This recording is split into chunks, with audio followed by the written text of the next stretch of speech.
Sup guys, Heat King here, bringing you a review on the latest Attack on Titan chapter 85, The Basement. Ladies and gentlemen, this is it. After all these years, we are finally there. We have finally gotten to the basement. All the hardships, all the long pacings, all the waiting, and we're finally here. What was the chapter like? Well, let's take it from the beginning because there's a lot to actually digest and take in with what's being set up and what's being done. So first and foremost, we start with Armin obviously waking up after having been saved last week and eaten Bertrand and gotten his colossal Titan shifter powers, I believe. And we start with Armin waking up and seeing the Colossus Titan standing there above him, looking at him and seeing him crying. There's a shed of tears coming from the Colossal Titan, who is obviously Bertrand, and obviously Armin then snaps out of it and there's nothing there. He's on top of the wall, he's lying in the bed, Sasha is next to him and there's nothing there. So the meaning behind this, it pretty much confirms that Armin has the Colossal Titan's powers, but it might also confirm a deeper meaning there. The fact that he saw what was probably Bertrand's will, or element of his memories maybe, and the fact that Bertrand was also crying, that makes you wonder why was he crying, what's going on. Again, we haven't even found out or discovered what the motives for these guys are and have been, so there's probably a very deep hidden meaning there. And the fact that Armin sees this, or might be seeing more of this later on, kind of confirms the possible feeling that maybe or maybe not Armin is going to get an understanding of why the Titan Shifters did what they did, and he may or may not agree with their course or plans of actions. Which leads me to something that Isamaya once said regarding Armin and Eren's relationship, in that by the end of the series they wouldn't be close friends, but they wouldn't be enemies either. So that makes me believe that there's going to be a split or something that's going to happen, that's going to tear these two apart. But not enough that they're going to try and kill each other, but enough that their ideals or views on what they think is right or wrong will be very different to what it was before. So this chapter, the way it opens up, is probably a massive hint in that direction. And as you know, that's that really. So we continue on. Armin notices Sasha next to him, and he goes to check on her, and she's pretty much injured. She's injured pretty much throughout the entire chapter, making one or two little noises here and there. She's pretty much unconscious and possibly dying, maybe, I don't know. I mean, they just say that her wounds are severe, enough for her to die or enough that she needs, I don't know, they don't really confirm or anything about that yet, but I hope that doesn't mean Sasha's gonna die. I want her to live, for Christ's sake. We don't have Eren obviously climbing up to the wall and seeing Armin alive, and he just rushes over and he gives him like the biggest, manliest bro hug you can imagine. I mean, Armin's just like, dude, like, what the hell, like, what's going on, like, why? He's just in utter shock. He doesn't know. He doesn't understand what's going on. And you got Levi coming up and seeing all of this, and he's like, "Great, he's awake. Let's call the others." Explain to him what's going on. And we cut to the next panel, obviously, and Armin is just shocked, and possibly even horrified by the revelation that they sacrificed Erwin in order to save Armin's life instead. And you've got all the characters that all from the survey call that have survived, and it's pretty much confirmed that only 9 of them have made it. Out of everyone that got sent here in order to take the wall back, only 9 of them survived. So that means that pretty much means Eren, Mikasa, Armin, Jean, Connie, Sasha, Levi, Hanji, and Floke, was it? That one dude that rescued Erwin, and yeah, pretty much pointless really for him. So you've got Levi sitting there saying that he really wanted to save Erwin's life, but he made a decision because Erwin entrusted the serum to him. And you've got Hanji pretty much coming up front and telling Armin that she wanted to save Erwin, that if it was her choice, she would have saved Erwin's life. And she makes it very clear to Armin that now, all of Erwin's ideals, his legacy, is now going to be living on through Armin, which is kind of a big shock for him, because technically speaking, he's like he's basically the commander now. Not the main commander, but he's the commander. He's probably like the second in command now. And Hanji even confirms that she's taking over. She's in charge now. She's the commander. But in a way he's also the commander as well, so they kind of have to work together now, and Armin has to live here with no regrets over what's happened. You know, Levi even tells Mikasa and Eren that they cannot regret what's happened. He cannot regret the decision he's made, you know, live with no regrets, blah blah blah whatsoever. But Armin is just like, I can't even do this, and he nearly even throws up when he realizes that he's eating Bertold, and he quickly just gets like a jug of one, downs it down, like to just keep that. It's just funny to see that, and also kind of heartbreaking, because like it's a lot to take in for someone like him. I mean, this dude sacrificed himself, and now he's back, and he's being told all this, and it's like it's just too much, and he's having a hard time taking it all in, obviously. Yeah, and that's pretty much the gist of the chapter regarding Armin, really. And Hanji pretty much tells them that, you know, she's gonna take Eren and Mikasa and Levi and herself, and them four are just gonna go. They're gonna go to the basement while the others remain behind. So we cut to them four walking through the district, which is empty and devoid of Titans now, the battle having been won, and they also confirmed that it's been 4 hours since the battle ended. You know, that's how long they've been waiting for Armin to wake up.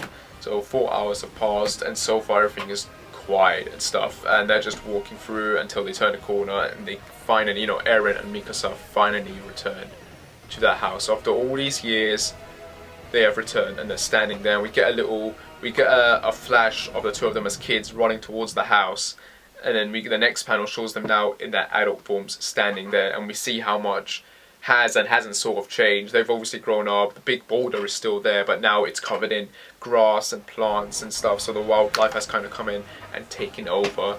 We also see that in the grass is Carla's shoe, you know, Eren's mom, her shoe. The one thing that remains of her is her shoe. It's there.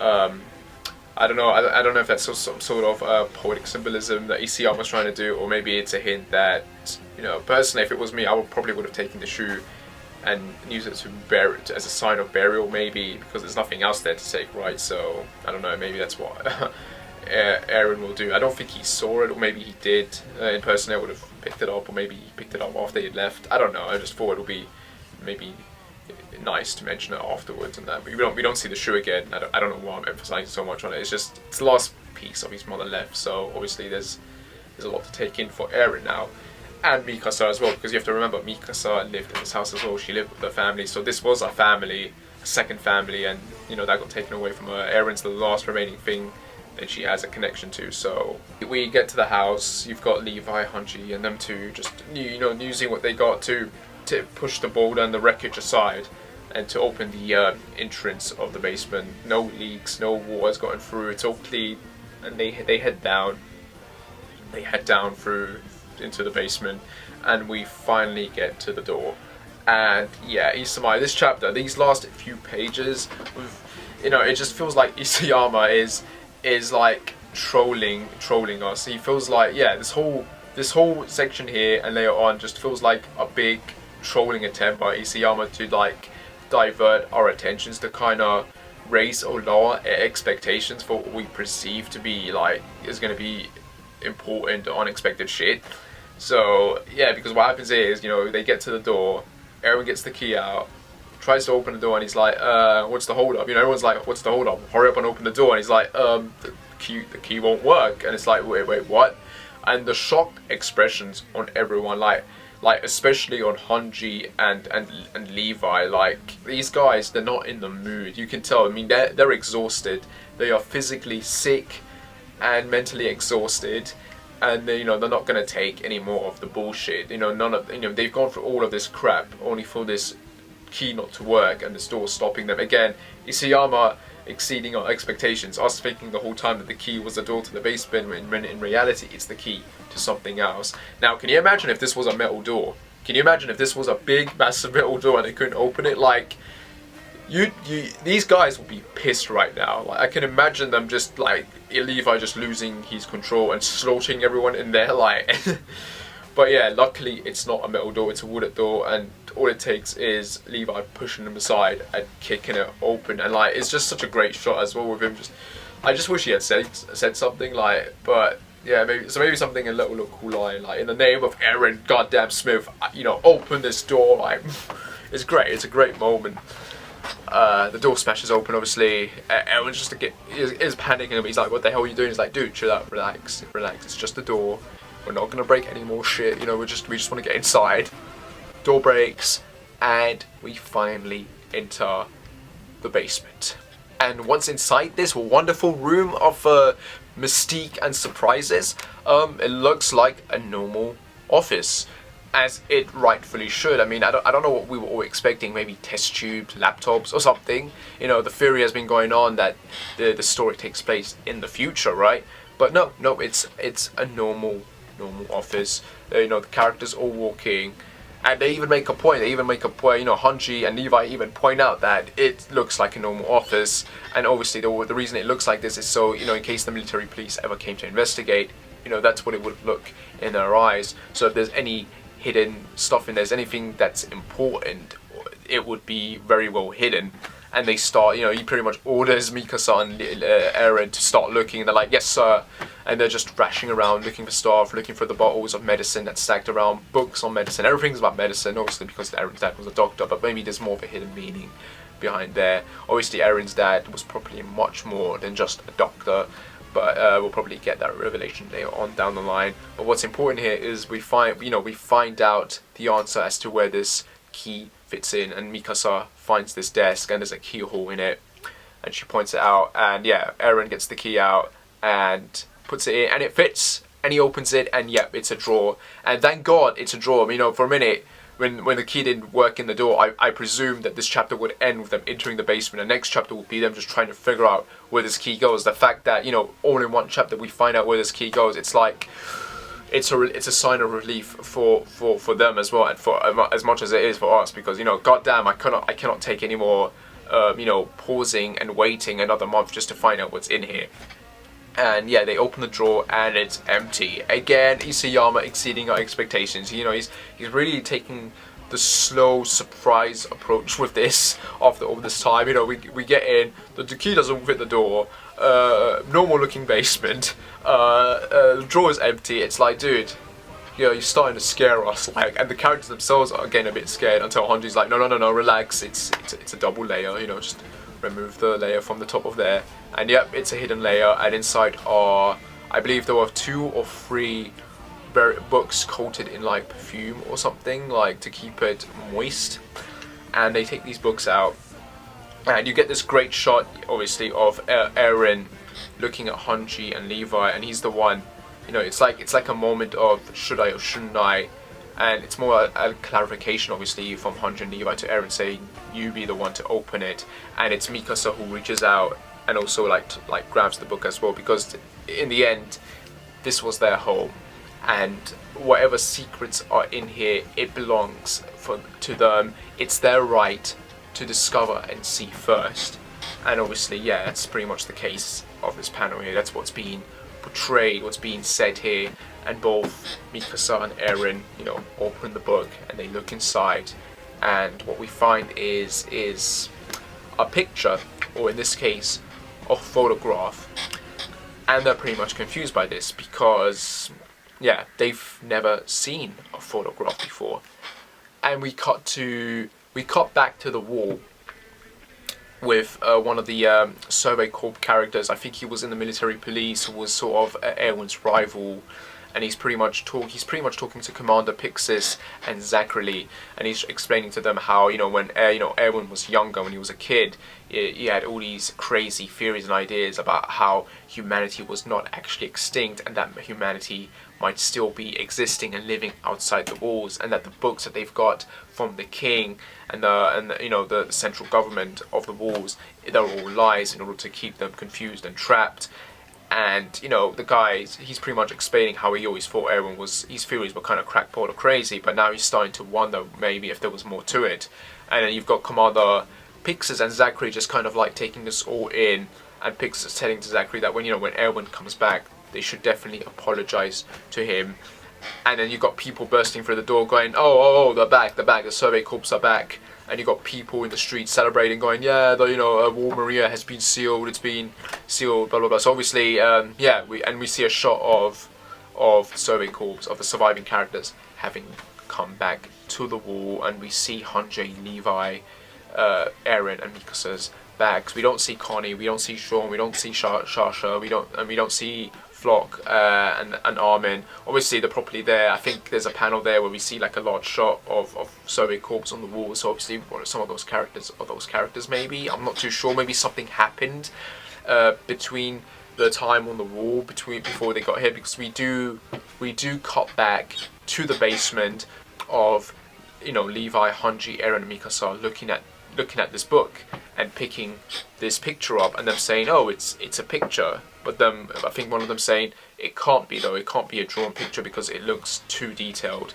And there's writing on the back of this picture, and they turn it around, and it's Eren's dad having written this and explaining that this is not a hand drawn, it's a picture, it's a photograph. It's called a photograph. It's light reflected using a special type of material. And on the next side of it, he pretty much writes that this picture shows, you know, it's him writing saying that I'm from outside the walls, and you know, where humans lived humorously in luxury. I don't know what's the word. Christ, I don't even know how to say the word. But yeah, the ending of this chapter pretty much says humanity is not extinct. And that's how this chapter ends, with the biggest shock on everyone's face, and the biggest shock on our faces, and the biggest sad shock for Erwin, because it pretty much confirmed his theory. I mean, can you just imagine, like this, the way this chapter ends, it just kind of confirms a lot of things that a lot of us have been theorizing and been wondering about for years. And yeah, this chapter just did it. It did it in for us, and it was unexpected and both awesome and annoying at the same time. Annoying because it was a photograph, but exciting because it's like, okay, it's a photograph, but there's a lot of hidden meaning to it, and it confirms a lot of things. And what this pretty much confirms is that yes, this story obviously takes place in the future. A lot of things are starting to add up. The whole first chapter title being 2,000 years from now. I'm starting, you know, I've always said that title from Isayama was an obvious hint that it was him trying to foreshadow, trying to clue us in. This story wasn't 2,000 years from now, but it was in fact saying this is taking place 2,000 years in the future, or something to that effect. And obviously the photograph, which is something they've never seen before, because this is advanced technology, it makes you wonder what kind of other advanced technology exists. And this kind of brings me back to the Beast Titan, when he had, I believe it was Mike, when he had attacked and captured Mike, and he was looking at his freedom maneuver gear, and he was like, where did you get this technology?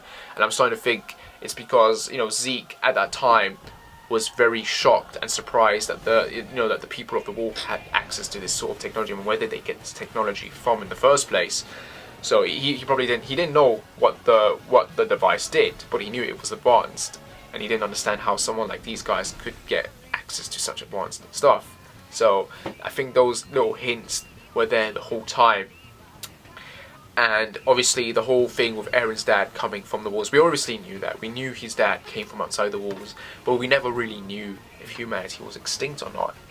But yeah, it confirms that yeah, they're not extinct. So that makes you wonder, how are they not extinct? How does this tie in with the Titan Shifters? What is their role? I mean, those guys they don't look like they live in luxury, and yet this picture, which is properly, it looks like it's a young Grisha. It looks like Eren's dad when he was younger, and he's got another family, unless the kid in the photograph is actually him and he ran away from home. We don't know, but yeah, a lot of things to digest, a lot of things to take in, because yeah, it's a bit too much now, because it makes you wonder, how does this all fit in with the mythology of the series? Where are the other humans? What are they doing? And this leads me to another theory that I think again was kind of confirmed in the very first chapter of Attack on Titan, when Eren said that that the walls was nothing more than a cage, and they were just food for the Titans. And I think that's what it really is. I think whoever these people are, the people that built the wall, they built the walls and they put the humans in, and they threw the coordinate or whatever it was in the center, and the walls are the center of whatever country they're in. And the Titans, because they couldn't fight them, or they couldn't get rid of them, they built this wall in the center so the Titans would be attracted to all these gathered humans in one place, and because the coordinate was there as well, all the Titans would be attracted towards the walls. They would never ever go around or come outside or whatever area the rest of humanity lives in. And the walls are specifically there to keep these specific humans, these lower class humans as you will, to be used as food source for the Titans, so the rest of humanity can be safe. That's my theory on what all of this is, what I think is actually happening. I don't know if I'm right, I don't know if I'm wrong, but the one thing that is confirmed is that we are definitely in some sort of advanced or alternative future. So now the big question comes down to what's going to happen now. The Survey Corp have obviously returned back home. Next month's chapter, is it going to go back to the basement? Are we going to get a continuation of that? Or is it going to just jump straight to the characters analyzing and trying to think of what the hell is happening? And, you know, how's this going to tie in with that battle with the Titan Shifters? What's going to happen next? Obviously, Yamir's letter, we still don't know what's written in there, but obviously it's going to, you know, serve some purpose. And then of Annie, of course, you know, we always have to come back to Annie.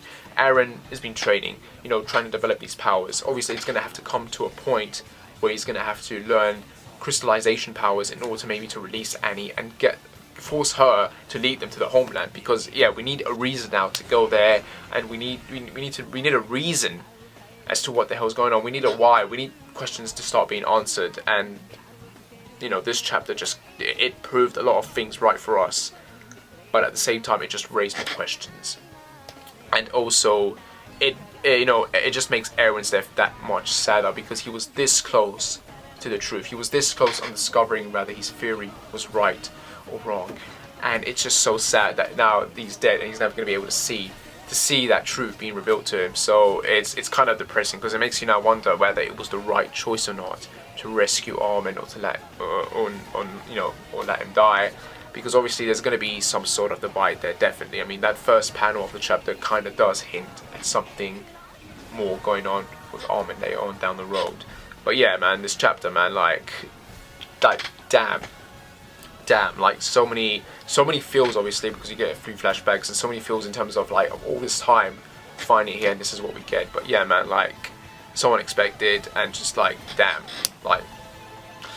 And yeah, the only thing I can really say is that we gotta wait till next month to find out what the hell is gonna happen next. So yeah, guys, like and subscribe as always, whatever, and I shall see you when I shall see you. Take care, and bye.